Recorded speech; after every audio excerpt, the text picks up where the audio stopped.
그랬어요? 지난주에는 순종하라, 오늘은 사랑으로 대하라. 좀 이렇게 코드가 좀 어떤 부분하고 좀 맞아 떨어지는 것 같지 않습니까? 그죠? 어떤 부분이에요? 부부간의 관계 속에서 남편에게는 사랑하라, 아내에게는 순종하라. 똑같은 관계를 계속해서 우리가 나누게 되는 것입니다. 옛날의 노예들은 사람의 이 가죽만 썼지 짐승과 거의 다를 바가 없었습니다. 고대 유명한 철학자였던 아리스토텔레스조차도 이렇게 말했다고 합니다. 노예와 가축은 똑같다. 노예들과 가축은 똑같다. 한 가지 다른 점이 있다면 노예는 말한다는 것이다. 이렇게 주장을 하고 있었다고 합니다. 아주 회개망측한 말이죠, 여러분들. 오늘날에는 도저히 이해할 수 없는 그런 말을 아리스토텔레스라고 하는 유명한 철학자가 말하고 주장을 했다는 것입니다. 어떻게 사람과 짐승이, 가축이 같을 수가 있겠습니까? 근데 안타깝지만 여러분, 이런 생각은요, 수십 년 전까지만 해도 우리나라에서조차도 비일비재하게 생각하는 그런 부분이었다는 것입니다. 사람들이 이런 회개망측한 생각이 바뀐 지가 얼마 안 됐다는 얘기예요, 여러분들. 몇십 년도 안 됐다는 것입니다, 여러분. 지금도 생각이 납니다. 아주 오래전에 청문회를 하는데 97년도인가요? 우리 IMF 맞은 다음에 한보철강 사태에 대해서 여러분들이 들어보셨을 것입니다. 어떤 회장님이 한보철강을 세우고 나중에 청문회장까지 끌려왔어요. 그 재정을 담당했던 그 사람의 말하고 청문회를 하는 도중에 그 회장님의 말이 앞뒤가 안 맞는 거예요. 그랬을 때 그 무슨 회장님이 이렇게 말했던 것이 기억이 납니다. 여보시오. 종이 뭘 알아, 종이. 그냥 종놈은 시키는 대로 하는 것이요. 깜짝 놀랐어요. 청문회를 보다가 깜짝 놀랐어요. 여러분, 그게 지금으로부터 20년 전에 한국 사회의 모습이라는 거예요. 그러나 지금으로부터 약 2000년 전에 살았던, 20년 전이 아니라 2000년 전에 살았던 사도 바울은 전혀 다른 생각을 가지고 있었습니다. 아주 옛날 시대에 그는 살았지만 노예들도 사랑받고 존중을 받아야 된다라고 생각을 했어요. 그의 마음속에는 무엇이 담겨져 있었던 것입니까? 노예를 사랑하고 노예의 인격을 존중히 여기는 귀한 마음이 담겨져 있었던 것입니다. 그래서 그는 오늘 본문의 말씀을 통해서 말하는 거예요. 상전들아, 사랑으로 제발 종들을 대하라 라고 요구하고 있는 것입니다. 오늘 본문의 말씀을 그대로 적용하면, 오늘날에 그대로 적용하면 직장에서 부하 직원이라고 하는 사람들을 어떻게 대해야 하는지에 대한 말씀입니다. 우리는 직장에서 부하 직원들을 어떻게 대해야 하는 것입니까? 어떻게 대하는 것이 옳은 일일까요? 신참이라고 해서 막 부려먹는다든지 일을 못한다고 고래고래 소리를 지르면서 야단을 치고 호통을 쳐야 하는 것입니까? 뭐 때로는 그런 것들도 좀 필요하겠죠, 여러분들. 왜냐하면 우리는 전부 다 평등한 사람들이지만 이 일을 위해서는 질서가 적용이 되어져야 하기 때문입니다, 여러분. 부하 직원보다 조금 높은 자리에 있다고 해서 그들의 인격을, 부하 직원들의 인격을 함부로 무시하지는 않습니까? 그러나 성경은 그렇게 하지 말고 사랑으로 대하라 라고 말씀해주고 있다는 것입니다. 그럼 우리는 사랑으로 대해야 되는데, 잘 대해줘야 되는데 왜 그렇게 해야 되는 것입니까? 오늘 본문의 말씀은 그 이유에 대해서 우리에게 가르쳐주고 있어요. 이때 당시에 노예들은 상전들이 자기 돈을 주고 산 노예들입니다. 자기의 재산하고 똑같은 존재입니다. 그런데 뭐 때문에 사랑하는 마음으로 노예들을 대주어야 한단 말입니까? 이게 대부분의 주인들의 생각이었어요. 오늘날로 말하면 이거죠. 갑을관계죠. 갑질하는 거죠. 갑질. 과연 갑을관계를 어떻게 설정하면서 저와 여러분들이 살 것인가 하는 부분에 대한 오늘 성경 말씀의 진단인 것입니다. 어떻게, 왜 사랑하는 마음으로 대해줘야 되는 것입니까? 사랑으로 대하라 그랬는데 왜 그러냐는 거예요. 첫째로 그 이유는 하나님이 노예들을 사랑으로 대하라고 명령을 하셨기 때문입니다. 하나님의 고급스러운 명령이라는 것입니다. 오늘 상반부의 말씀이에요. 상전들아, 너희도 저희에게 이와 같이 하고 공갈을 그치라 라고 말씀하고 있어요. 사도 바울은 상전들을 향해서 어김없이 하나님의 말씀을 전달을 합니다. 뭐라고 얘기합니까? 너희도 이와 같이 하라. 저희에게 이와 같이 하라. 이와 같이 하라. 그리고 공갈을 그치라. 아마 이때 당시에 상전들이 좀 공갈, 협박 이런 걸 좀 많이 썼던 모양입니다. 아무래도 그러겠죠, 여러분. 왜냐하면 말 안 듣는 노예들을 말 듣게 하기 위해서는 아무래도 공갈 쳐야죠, 여러분들. 그리고 협박해야만 되는 거죠. 이 말은 상전들도 종들이 주인을 대했던 것처럼 똑같이 사랑하는 마음으로 대해야 된다라고 하는 뜻의 말씀인 것입니다. 종들이 상전들의 권위를 인정했잖아요. 지난 시간에 우리가 나누었잖아요. 첫째, 권위를 인정했어요. 두 번째, 두려워하고 떨면서 섬겼습니다. 세 번째, 성실한 마음으로 섬겼어요. 네 번째, 온 마음을 다해서 섬겼습니다. 여러분, 이것이 상전들을 섬기는 종들의 하나님이 요구하시는 자세였다는 거예요. 그러면 상전들은 어떻게 했냐? 종들하고 똑같이. 여러분 많이 배웠잖아요. 여러분 상전들은. 많은 것을 알고 있잖아요. 여러분들. 많은 혜택을 누리면서 어린 시절부터 쭉 성장해 왔잖아요. 여러분들. 그러면 하나님 요구하시는 거예요. 너희는 더 많이 해야 된다는 거예요. 그러나 너희에게 더 많은 것을 내가 요구할 수는 없고 적어도 종들이 너희를 섬겼던 것만큼은 너희들이 해야 되지 않겠느냐? 하나님 그렇게 말씀하고 있는 것입니다. 상전도 똑같이 마음으로 종들을 세워주고 돌봐주어야 된다는 것입니다. 여러분 우리 잘 알죠? 사람과의 관계는 어디를 가나 어떤 관계든지 다 똑같습니다. 여러분 서로를 존중해주고 아껴주고 사랑해주면은요 상대방도 나를 존중해주고 사랑해주고 아껴줍니다. 여러분. 이런 말 있잖아요. 여러분 고운 말이 가야 고운 말이 오는 거예요. 여러분. 좋은 말이 가야 좋은 말이 오는 거예요. 이건 사람과의 관계에서 진리입니다, 여러분들. 서로 아껴줄 때 좋은 관계가 성립이 된다는 뜻인 것입니다. 한쪽에서만 일방적으로 잘한다고 해서 사람과의 관계는요, 온전히 좋은 관계를 맺을 수가 없습니다, 여러분들. 물론 때가 돼서 그 사람이 감동을 받고 못했던 사람이 잘하는 경우는 있지만, 그래서 관계가 좋아지는 경우는 있지만, 여러분들. 한쪽에서만 잘한다고 해서 양쪽 다 좋은 관계를 유지할 수 있다. 아닙니다. 마음속에 맺혀 있는 것은 서로 다르다는 것입니다. 또한 사도 바울은 오늘 말씀을 통해서 분명히 공갈을 그치라고 명령하고 있습니다. 왜 상관들은 이때 당시에 종들에게 큰 소리를 치며 위협을 가하면서 공갈 협박을 했던 것입니까? 이유는 아주 간단했어요, 여러분들. 상관들이 상전들이 좋은 말로 하게 되면 종들이 잘 들으려고 하지 않기 때문이라는 것입니다. 사람이라면 좋은 말로 하면 들어야 되는데 참 우리의 마음은 참 희한합니다. 좋은 말로 하게 되면은 잘 안 들으려고 하는 성질이 우리 모습 속에는 반드시 나타난다는 것입니다. 특히 엄마들 가운데서 남자아이들을 키운 엄마들이 주로 그러시는 것 같아요. 남자, 뭐 다 꼭 그런 건 아닙니다, 여러분들. 근데 대체적으로 남자아이들만 키웠던 엄마들의 목소리는 다른 사람들보다 한 옥타브가 올라갑니다.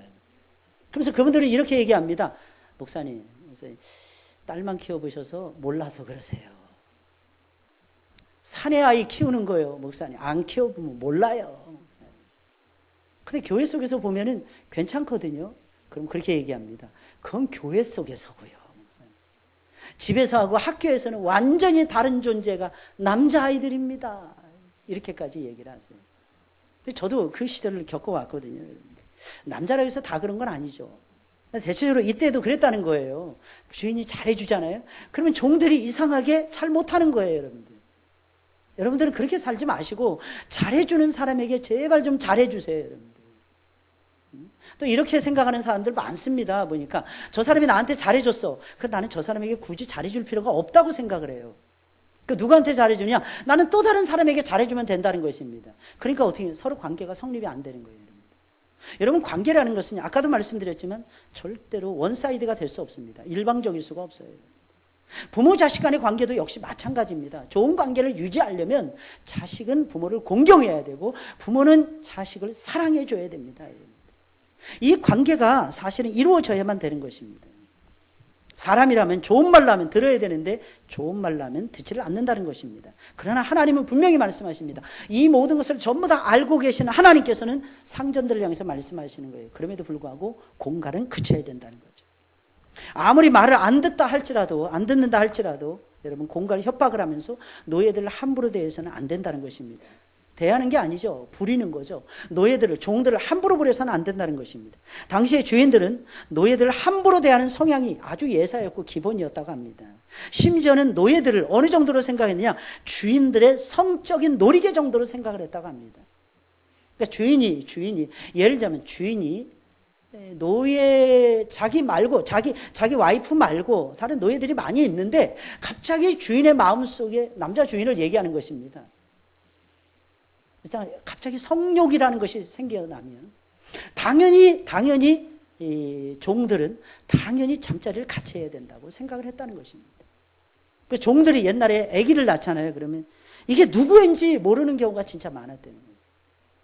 그냥 말이 남편의 성을 따라간 것이지 여러분들 누구의 아이인지 모르다는 거예요. 성적인 놀이개로 생각한 거죠. 끔찍하죠, 여러분들. 그러면서도 상전들은 그것이 이렇게 생각했어요. 당연하다. 왜? 종이니까. 이렇게 생각해요. 그렇게 하지 않으면 말을 듣지 않는다고 변명을 합니다. 그러나 그렇게 말하면서도 분명히 그들의 양심은 상전들의 양심은 괴로웠을 것입니다. 왜 그런 것입니까? 그렇게 하는 것이 틀렸다는 것은 제일 먼저 누가 아느냐? 자기 자신이 제일 먼저 알기 때문입니다. 내가 어떤 행동을 했어요, 여러분들. 내가 그 행동에 대해서 잘했는지 못했는지 누가 제일 알까요, 여러분들? 나 자신이 제일 많이 아는 거예요. 내가 어떤 말을 했습니다, 여러분들. 내가 그 말을 바르게 했는지, 내가 그 말을 딱 합당하게 했는지 누가 잘 아느냐? 본인이 잘 알아요. 내가 그 말은 하지 말았어야 되는데. 내가 왜 했을까? 미련해, 아둔해. 내가 좀 기다리려고 했는데, 여러분, 기다리는 것이 훨씬 더 좋은 것입니다. 괜히 입을 열고 말을 했다가는요, 여러분들 항상 기억하셔야 돼요. 내 양심만 힘들어지고 괴로워질 때가 더 많다는 것입니다. 사람은 자신의 말과 행동이 잘하는 건지 못하는 것인지 여러분 자기 자신이 제일 먼저 안다는 것입니다. 왜 상전들은 노예들을 함부로 대해서는 안 되는 것입니까? 하나님이 그렇게 하지 말라고 명령하셨기 때문에. 왜 자녀들을 함부로 대해서는 안 되는 것입니까? 여러분들 하나님이 주의 교양과 훈계로 양육해라고 말씀하셨기 때문입니다. 책망할 때는 제대로 책망해 주라는 거죠. 벌을 줄 때는 제대로 벌을 주라는 거죠. 그러나 하나님의 말씀을 따라서 주의 교양과 훈계는 하나님의 말씀의 교양과 훈계를 말씀드린다고 했잖아요. 그걸 가지고 자녀들을 인격적으로 대해준다면, 인격적으로 접근한다면 무라가 치밀죠, 여러분들. 그럴 때 막 누르고 막 이럴 때 여러분 굉장히 힘들죠. 그럴 때 누르세요. 괜히 자녀들에게 상처되는 말을 쉽게 던지지 마시고 여러분들. 또 그런 말도 있죠. 아이들이 이제 큽니다. 어른이 됩니다. 저것이 어렸을 때는 말을 잘 듣더니 좀 컸다고 말을 안 듣는다는 거죠. 네, 여러분 잘 보세요. 우리도 그렇게 성장해 왔잖아요. 여러분 안 그러셨습니까? 그래서 옛날 우리 부모님들이 그랬잖아요. 너도 꼭 시집가고 장가가서 꼭 너 같은 놈 낳아봐라. 꼭 너 같은 놈 낳아요. 그리고 부모님들은 그 말씀하신 다음에 또 후회하세요, 여러분. 내가 잘못한 것 같다. 내가 아무래도 잘못한 것 같다. 왜? 자식에게 상처되는 말이라는 걸 아시기 때문에. 여러분 우리가 똑같이 그렇게 살아가고 있다니까요, 여러분들. 하나님이 노예들을 잘 대해주라고 명령하셨기에 상전들은 그렇게 해야 되는 것입니다. 여러분 지금까지 우리가 살면서 여러분 한번 곰곰이 생각해 보세요. 나는 원하지 않았어. 그런데 하나님이 말씀하셨어. 그런데 내가 그 말씀을 내 생각을 접고 하나님의 명령을 따랐을 때 여러분들 손해본 적이 있습니까? 손해본 적이 있으셨나요? 나는 그걸 원치 않아. 나는 그걸 정말 죽기보다 싫었어. 따라간다는 것이. 그런데 하나님의 말씀 아무리 기도하고 아무리 생각하고 아무리 고민하고 아무리 말씀을 들어봐도 그게 옳은 거야. 그래서 내가 옳은 편을 선택했어. 여러분 그때부터 느끼는 그 만족감을 아십니까? 여러분 해보셔야 돼요. 손에 절대로 입지 않습니다, 여러분들. 그러나 만약에 그렇게 생각된다 할지라도 여러분들 하나님의 명령을 여러분들 따라가 주셨으면 좋겠어요. 여러분들. 내가 손해봤다, 내가 손해보지 않는다, 이게 아니라 내가 손해봤다 이렇게 생각한다 할지라도 우리가 직장에서 부하 직원들에게 잘 대해주는 것은 잘 들으셔야 됩니다. 하나님의 명령에 속하는 일이에요, 여러분. 그러니 설령 여러분들 부하 직원들에게 잘해주어서 그들이 나를 우습게 여긴다 할지라도 여러분들은 잘 대해주시는 것이 하나님의 뜻이라는 사실. 두 번째는요, 내가 그를 통해서 손해를 입는 거예요. 내가 오늘 부서를 맡고 있는데 그 부서를 통해서 어떤 결과물을 도출시켜야 되는 거예요. 못했어요. 한 부하 직원이 게을러서, 한 부하 직원이 실수해서, 여러분 그런다 할지라도 여러분들 그때 내가 입는 손해라는 것은 적지 않을 것입니다. 여러분 그때도 어떻게 되는 것입니까? 그때도 저와 여러분들은 사랑으로 대해줘야 돼요. 왠 줄 아십니까? 하나님이 그렇게 명령하고 계시기 때문이라는 것입니다. 두 번째로 우리 모두에게는 잘 들으셔야 돼요. 하늘에 더 큰 상전이 존재해 계시기 때문에 그런 거예요. 내가 상전에 위치했다고 해서 내 위에 사람이 없다고 생각하시면 안 됩니다. 내 위에는 항상 영원히 살아계시는, 영원히 하늘에 살아계시는 상전이 계시다는 것입니다. 오늘 중반부의 말씀이에요. 이는 저희와 너희의 상전이 하늘에 계시고, 우리 모두에게는 더 큰 상전이 있다는 것입니다. 바울은 이렇게 얘기하는 거예요. 저희와 너희. 이게 무슨 말이에요? 저희는 종들을 얘기하는 거예요. 너희는 누구예요? 상전들을 얘기하는 거예요. 이건 무슨 말이겠습니까? 노예든지 상전이든지 종들이든지 상사이든지 우리 모두에게는 하늘에 더 큰 상전이 존재해 계신다는 것입니다. 그분이 누구십니까? 잘 알죠. 하늘에 계신 우리 아버지시죠. 우리 아버지. 아무리 높은 상전이라도 여러분 생각해 보세요. 하나님 아버지만큼 높아질 수 있습니까? 여러분 몽골의 징기스칸이라 할지 세계에서 제일 큰 나라를 정복하고 제일 큰 대륙을 움직였던 여러분 징기스칸이라 할지라도 그 위에는 하나님이 존재해 계신, 우리 모두는 하나님을 하늘의 상전으로 모시고 지금도 살아가고 있는 것입니다. 그러니 상전들은 노예들을, 종들을 어떻게 대해야 되는 것입니까? 사랑으로 대해 주어야 한다는 것입니다. 만약에 상전들이 노예들을 사랑으로 대하지 않고 함부로 멸시하고 함부로 대한다면 하늘에 계신 상전께서 그 사람을, 그 상전을 어떻게 대하시겠습니까? 사람은요 심은 대로 거두게 되어 있어요. 하나님 보시고 똑같이 해 주실 거예요. 분명히 하나님도 그들을 함부로 대하실 것입니다. 아니 그 정도가 아니죠. 주변에 있는 다른 사람들이 그 사람을 함부로 대할 것입니다. 그 사람에게는 또 다른 또 상전이 분명히 있을 것입니다. 그 사람이 그 사람을 함부로 대하는 사태가 벌어지고야 말 것입니다. 왠지 아십니까? 사람은요 무엇으로 심든지 하나님께서는 그대로 거둘 수 있도록 해주시기 때문이라는 것입니다. 그러니 어떻게 힘없는 종들이라고 해서 저와 여러분들이 함부로 대할 수가 있겠습니까? 만약에 힘없는 종들을 함부로 대한다면 죄송한 얘기지만 그 사람은 하나님을 두려워하지 않는 사람일 가능성이 매우 높습니다. 하나님을 정말 두려워한다면 어찌 그럴 수가 있겠습니까? 아니 오히려 그는 하늘의 상전이신 하나님을 무시하는 미련하고 어리석은 사람일 것입니다. 옛말에 이런 말이 있어요. 여러분. 하늘 무서운 줄 모른다. 하늘 무서운 줄 모른다. 근데 또 이런 말도 있습니다. 하늘 무서운 줄을 알라. 하늘 무서운 줄을 알라. 우리 모두의 가장 큰 상전인 하늘에 계신 우리 아버지십니다. 여러분 그 하나님을 무서워하세요. 여러분. 쉽게 말씀드리면 우리는 이런 겁니다. 하나님 앞에서 코람데우죠. 코람데우. 어떤 일을 맡겨주시든지 간에 하나님 앞에서 고민하시고 하나님 앞에서 기도하시고 하나님 앞에서 결정하시고 하나님 앞에서 대하시기를 반복하셔야 된다. 목사님 모르시는 말씀 하지 마세요. 사회가 얼마나 빡빡하고 각박한데요. 저요 수십 년 동안 눌려서 살았습니다. 왜 모르겠습니까? 20여 년 전에 제가 전도사가 됐을 때 저는 담임 목사님 앞에서 숨도 제대로 못 쉬었어요. 그 시절에는 그랬어요. 부목사님들도 예 하고 담임 목사님이 하나 지시 내리면 물어보지도 못했어요. 여러분들 이거 왜 이런 지시를 내립니까? 물어보지도 못하고 순종을 했어요. 그리고 10여 년이 지난 다음에 제가 담임 목사가 되니까 사회가 바뀌었더라고요. 교회가 바뀌었더라고요. 목사가 섬겨야 되는 그런 시츄에이션으로 바뀌어졌더라고요. 지금 후배들이 무서워서 말하기도 무서워요. 노예나 총회나 이런 데 가면. 조심해야 돼요. 조심해야 돼요. 이게 역전이 돼요. 분위기가 바뀌었어요. 그러니까 한번 생각해 보니까 우리만 억울하더라고. 40대 중반부터 시작해가지고 60대 초반까지의 사람들만 억울하더라고요. 여기 앉아있는 대부분의 분들인 것 같습니다.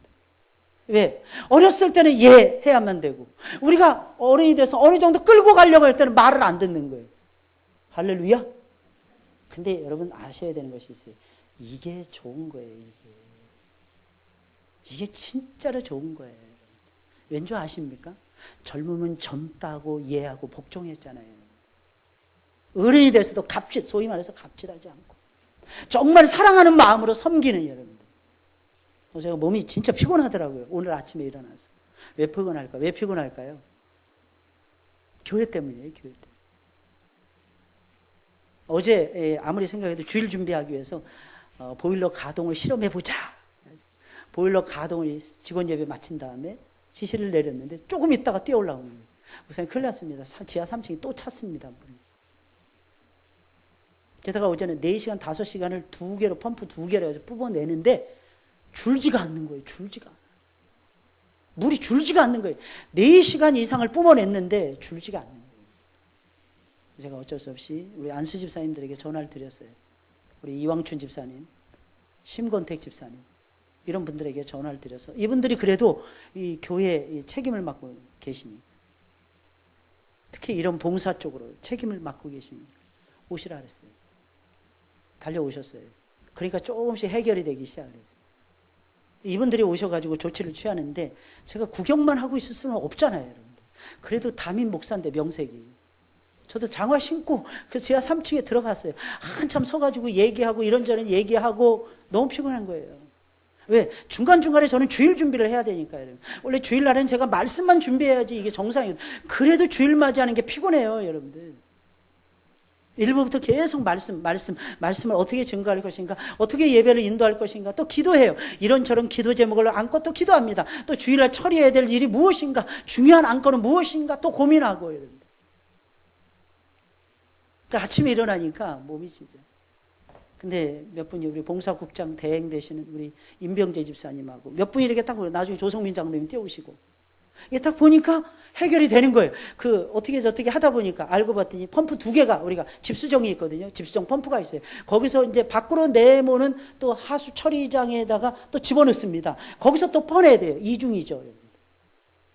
이게 안전하다고 생각해가지고 이중으로 설계를 했을 것입니다. 근데 여기서 문제가 된지 저기서 문제가 된지 그건 알 수가 없어요. 근데 2개 다 문제가 됐다는 결과가 나옵니다. 안 되니까 어떻게 하겠습니까? 그래서 막 들어가고 하수 속에 들어가고 처리하고 보니까 오늘 아침에서야 겨우 원인 분석이 됐어요. 이게 모터가 하수를 오수를 빨아들이니까 이 오수 속에는 여러 가지 불순물들이 섞여 있잖아요. 그게 펌프 속에 막혀 있었던 거예요. 그러니까 물이 올라갈 때 약한 거죠. 저쪽에서도 뿜어내는데 저건 아직 점검을 안 했어요. 아마 이번 예배 마치고 3부 예배 마치고 아마 또 들어가야 될 것입니다. 저까지 점검이 완전히 끝나야, 그래서 수동으로 돌려서 억지로 돌리는 거죠. 계속 돌리는 거죠. 자동으로 돼 있거든요. 근데 이거 수동으로 바꿨어요. 그랬더니 정확하게 1시간 반 지나니까 바닥을 드러내더라고요. 와, 하나님이 지혜를 주시는. 근데 물속에서요, 여러분, 전기가 연결이 안 되니까 물속에서 전기를 사람이 들고 또 중간에 또 고리를 걸고 이러면서 일 처리를 했어요. 그러니까 피곤할 수밖에 없죠. 여러분. 그러나 우리는 기억하셔야 됩니다. 섬길 때에 행복한 거예요. 물이 쫙 빠져서 바닥을 딱 드러내니까요. 그 기쁨을 아시겠습니까? 윤승환 집사님, 그 기쁨을 아시겠습니까? 말도 못해요. 바닥을 드러내는. 게다가 이 설계를 잘못했는지 보일러를 바닥에다 놨어요. 3층 바닥에다. 그러니까 물만 넘치면 보일러가 있어. 보일러 중에 하나는 작동되고 어제 실험해 보니까 하나는 작동이 안 돼. 그럼 또 그거 AS 받든지 고치든지 좋은 걸로 새 거로 교체하든지. 지금도 기억납니다. 새 거는 한 300만 원 들고요.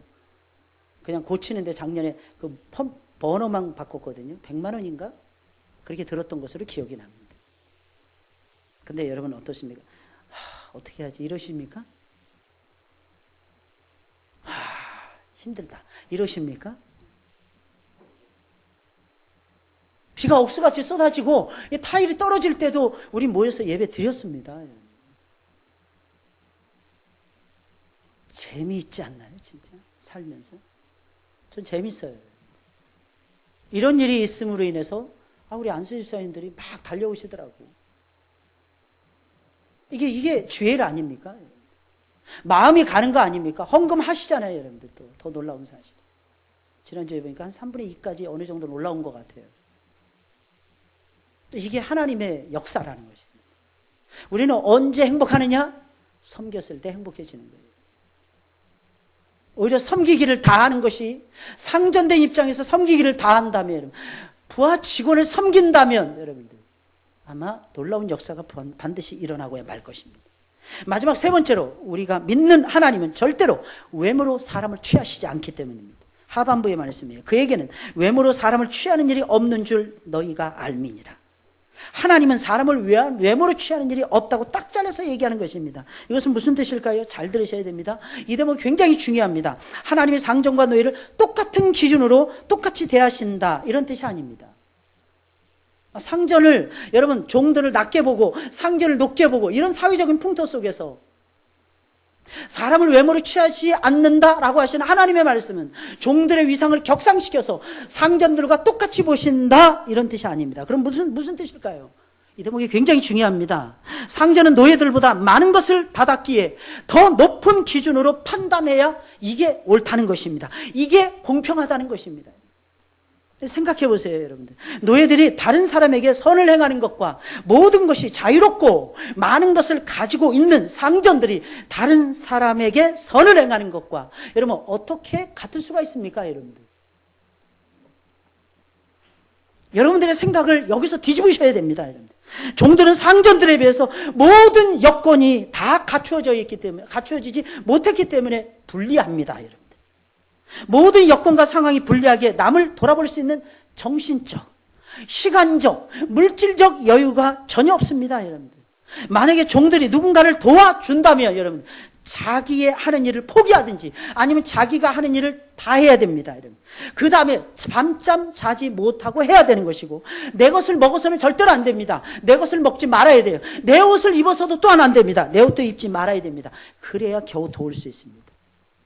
그러나 상전들은 다릅니다. 그들은 모든 여건이 좋습니다, 여러분들. 시간과 물질적인 여유가 많습니다.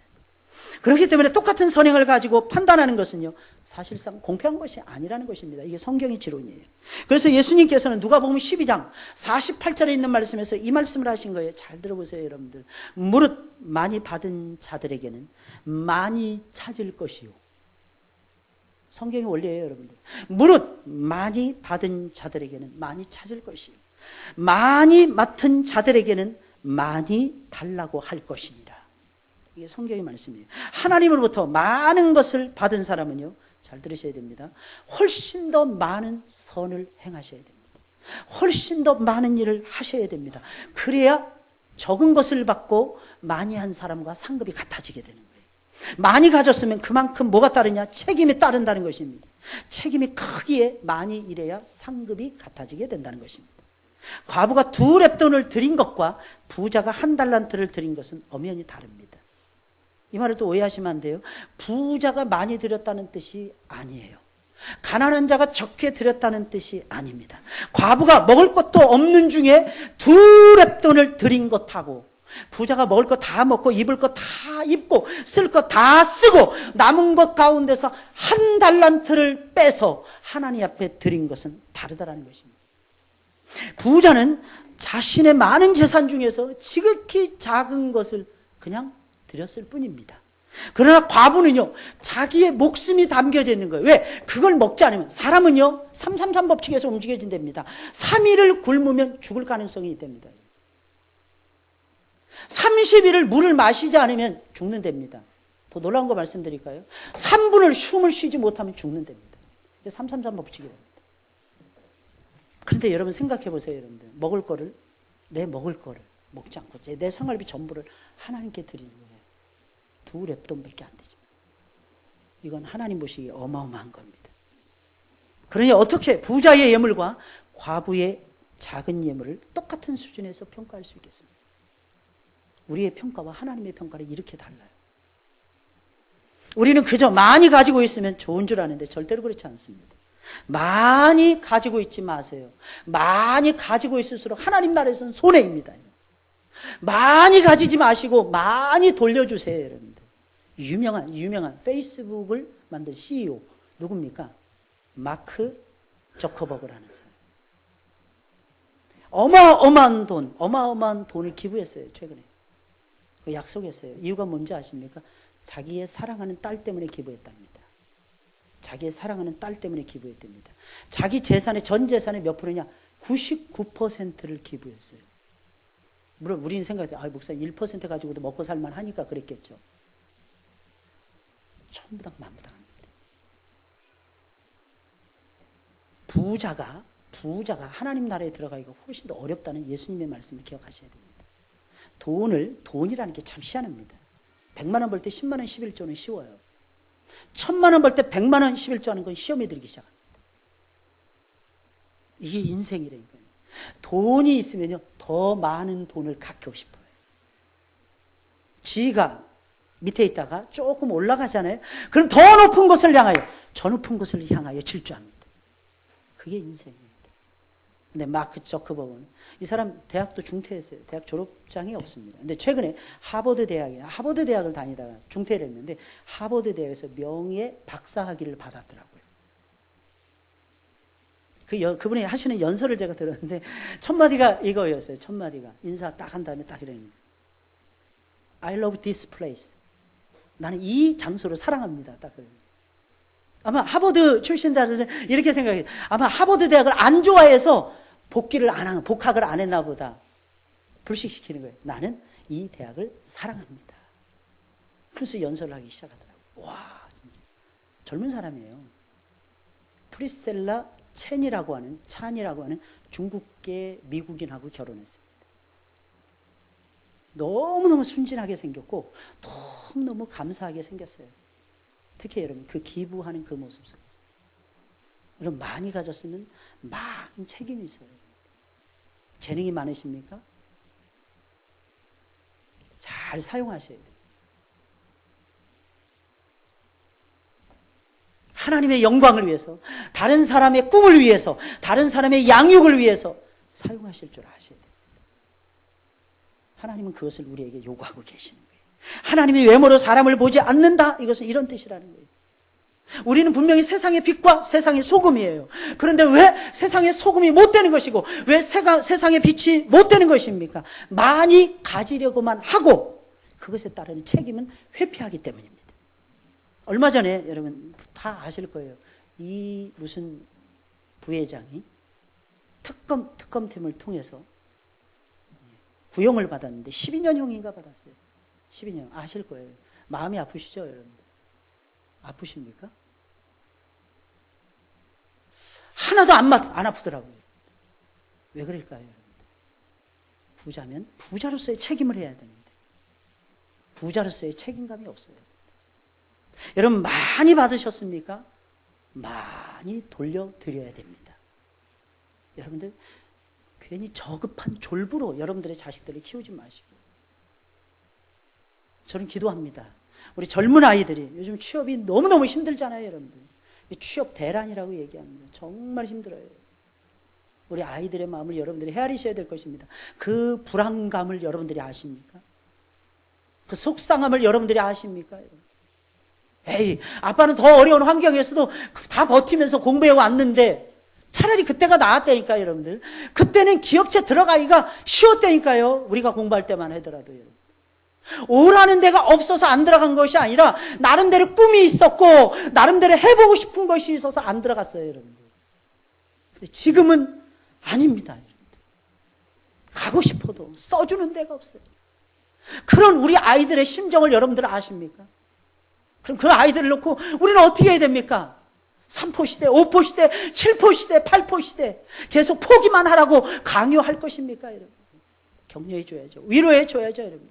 더 기가 막힌 것은 앞으로 8년이 지나가면 취업 대란이 아니라 구직 대란이 일어난다는 거 아닙니까? 한국 사회가.